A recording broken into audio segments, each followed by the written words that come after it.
Hewan duka terasa begitu pekat ketika jenazah Farid Ahmad, teknisi pesawat latih yang menjadi korban kecelakaan maut di BSD Tangerang Selatan, Banten, tiba di rumah duka di Komplek Cihanjuang, Kabupaten Bandung Barat kemarin siang.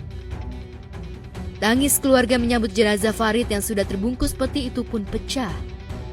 Pakai tangis ketiga anaknya ketika jenazah Farid diletakkan di rumah duka, tentu saja menyesakan hati saat memanggil papa sambil mengucap kenapa papa ninggalin Dede. Tentu saja ucapan anak-anak almarhum itu membuat keluarga tak mampu membendung air matanya.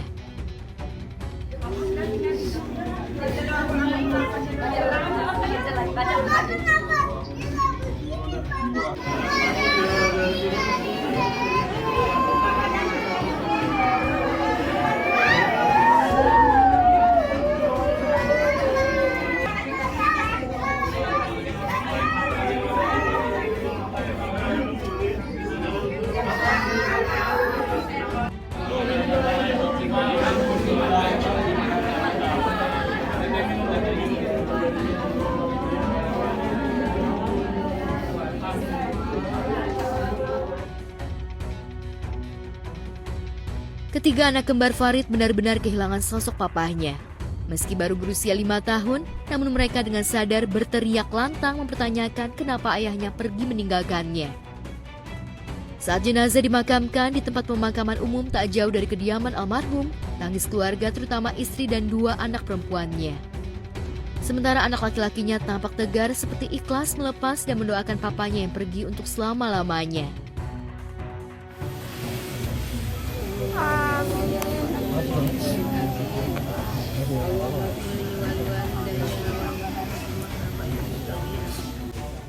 Turut berduka cita untuk ketiga korban yang kemarin aku lihat pemberitaannya menjadi korban dari kecelakaan pesawat kecil ya.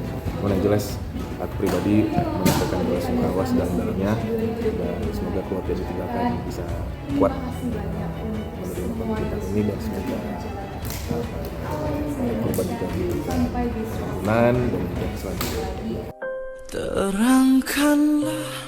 Sebelumnya, pesawat latih FKIFP jatuh di kawasan BSD Serpong, Tangerang Selatan pada hari Minggu tepat 19 Mei 2024 lalu. Korban pesawat latih jatuh di BSD merupakan seorang pilot, kopilot, dan seorang mekanik. Ketiganya meninggal dunia. Hingga kini kejadian tersebut masih diselidiki oleh Komite Nasional Keselamatan Transportasi untuk mengetahui musabab jatuhnya pesawat latih tersebut. Turut berduka cita buat para keluarga dan teman-teman yang ditinggalkan. Semoga amal baik dari korban bisa diterima oleh sesungguhnya. Tak merubah ceritanya.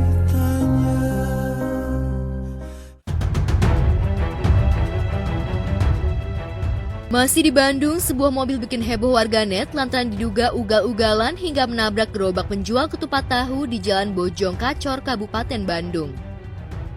Aksi pengendara mobil hitam itu terekam kamera CCTV hingga viral di jejaring maya. Bukannya menghentikan laju kendaraannya, sang pengemudi justru tancap gas hingga dikejar oleh warga sekitar.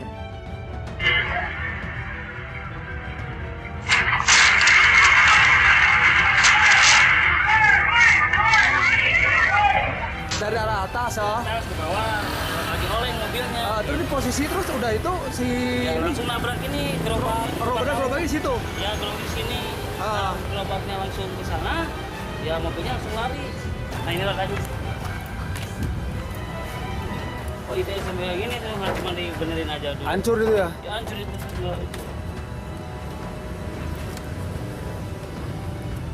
Apa yang kerjaan kita yang kita kerjain orang jadi rugi terus kita cuek aja, pasti nanti ada balasan. Tapi bukan karma disebutnya ada balasan. Jadi balasan itu di dunia ada, di akhirat ada. Nah jadi bagusnya kita kalau ngalamin segala sesuatu udah jelas kan kita salah tuh. Kita mesti tanggung jawab, paling nggak berhenti deh. Dan ternyata sopir yang dikendarai oleh pemuda itu ternyata kembali oleng dan menabrak tembok rumah warga hingga akhirnya terbalik. Warga menduga jika pengemudi dalam pengaruh minuman beralkohol.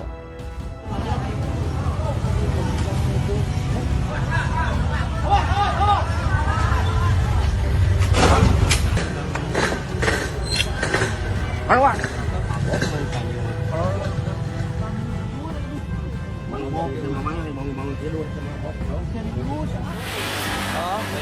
kriminal benteng, kopinya langsung di depan ini. Terbalik ke situ ya? Balik ke situ. Sebetulnya bukan karma itu. Mungkin pada waktu dia nabrak di otaknya nih, jangan-jangan mati tuh orang. Jangan-jangan apa? Tadi ini lari 40 diinjak tugas jadi 80. Dalam posisi grogi apa segala macam, wajar tuh mobil terbalik. Nah, coba kalau dia bertanggung jawab, dia berhenti. Dia ngomong apa nih bang, apa-apa bang, apa segala macam, mungkin dia nggak bakal jadi terbalik kan.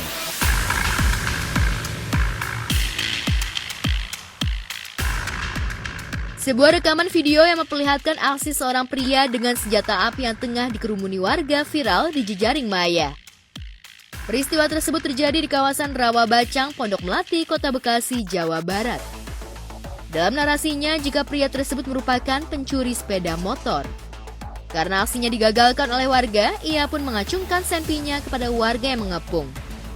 Bukannya takut, warga justru makin merangsek maju hingga akhirnya pelaku terpojok dan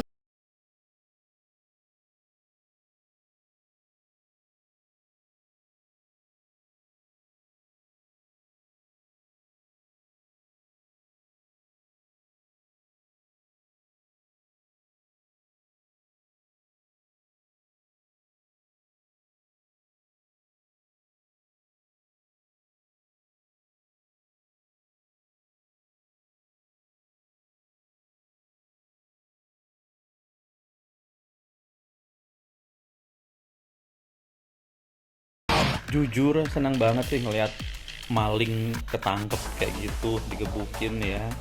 Kasian sih, cuman ya salah sendiri juga. Kalau dapet senjata apinya dari mana sih gue nggak mau berasumsi karena bisa daripada salah ya. Yang jelas gue salut banget sama warga tadi ya, bekerja sama buat tangkep si maling, si penjahatnya tadi. Dan mungkin ternyata pasca pandemik belum sepenuhnya zaman jadi lebih gampang, masih tetap susah ternyata mungkin buat cari pekerjaan, buat dapat penghasilan, buat ngidupin. Makanya akhirnya orang banyak yang kepepet, mungkin akhirnya berbuat kejahatan, salah satunya nyuri jadi maling. Buat masyarakat juga, buat dari pihak keamanan atau kepolisian, saya cuma mau bilang tolong perketat atau lebih menjaga lagi, lebih ketat lagi lah, karena masih banyak kriminal di luar sana. Kayak salah satu tadi video yang tadi barusan saya tonton, terus ada beberapa berita juga yang kemarin tentang geng motor gitu. Kan kasihan buat masyarakat yang nggak tahu apa-apa tapi dia korban.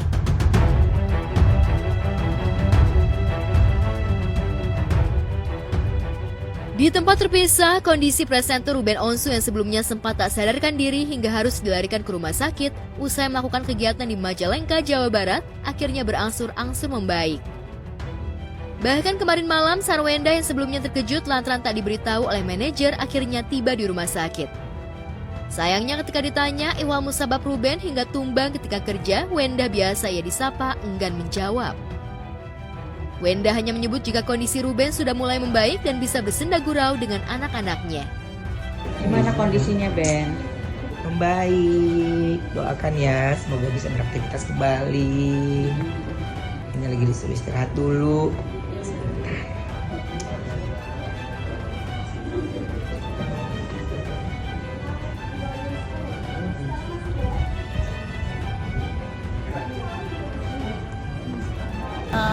Tadi badannya sih udah tanya ayah dehidrasi kan ya, dehidrasi, kecapean gitu, terus udah kayak gitu Sofar aman gitu, tadi bisa main sama anak-anak ya kan. Kalau misalnya Sofar sih tadi anak-anak juga semuanya baik-baik aja gitu, jadi ya mungkin kan emang katanya panas banget terus dehidrasi ya wajar lah. Tentu saja ketidaktahuan Wenda dan Jordi Onsu itu sempat menjadi perhatian warganet. Namun belakangan saat kejadian ia tak ada di sisi Ruben, bahkan manajernya pun sama sekali tak memberitahukan soal kondisi Ruben.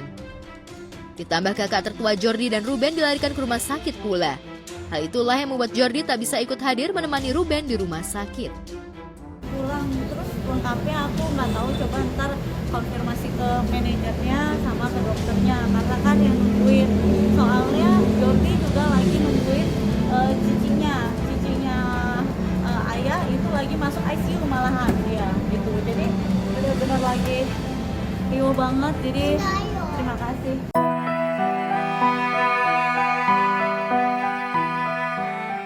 Keluarga Ruben memang tengah diuji. Selain Ruben dan kakaknya yang tengah dirawat di rumah sakit, nenek dari Betran Peto Putra Onsu meninggal dunia di kampung halaman. Betran yang diminta untuk pulang oleh keluarga di sana membuat Wenda harus mempersiapkan segala keperluan Betran. Mau tak mau, ia harus membagi waktunya agar semuanya bisa tercover olehnya. Betran yang sejatinya selalu ada di samping ayahnya ketika sakit, harus terpisah lantaran neneknya meninggal dunia. Betran ketika berada di tengah-tengah keluarganya tampak lesu. Ia kehilangan nenek tercintanya, di lain sisi ia harus meninggalkan ayahnya yang tengah dirawat di rumah sakit. Terus udah kayak gitu, ini kebetulan aku sama anak-anak bisa kesini gitu sama anak-anak. Tentu saja kembalinya Ruben ke rumah sakit lantaran sakit membuat sederet sahabat merasa khawatir. Apalagi bukan kali pertama Ruben harus dilarikan ke rumah sakit dengan kondisi kesehatan yang cukup memprihatinkan. Nah kemarin dapat berita Ma kaget, Ma lihat baca berita kan Ma kaget. Ya Allah nih anak kenapa gitu, Ma langsung WhatsApp. Langsung WhatsApp, Ben gimana keadaannya, kabarin emak gitu. Sampai sekarang belum dibales. Masih berharap mudah-mudahan Uben sehat, dikasih kesembuhan sama Allah. Doanya orang tua pasti utama pas sehat. Satu lagi Ben, emak minta tolong banget Uben berhentiin dulu kegiatan semua. Jangan banyak pikiran, karena pikiran itu bawa penyakit ke badan kita. Jadi jaga kesehatan, sayang sama anak. Ingat, Uben sakit, kasihan anak-anak. Kalau soal itu ya, yang penting kalau sebagai teman aku mendoakan beliau sehat, beliau dikasih kekuatan sama Tuhan dan boleh segera pulih. Cuma kalau itu kan it's a personal life, kayaknya bukan, ya itu biar beliau dan juga keluarga yang punya privacy gitu. Alhamdulillah sih kalau Kak Ruben itu selalu profesional ya dalam setiap komunikasi. Bahkan nggak ngeliatin kalau sakit gitu loh.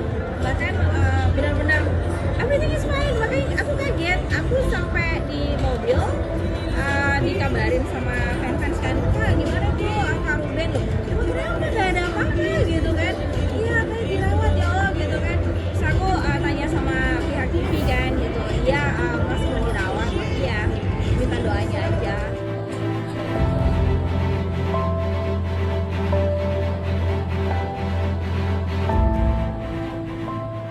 Gimana kondisinya Ben? Membaik, doakan ya semoga bisa beraktivitas kembali. Ini lagi disuruh istirahat dulu.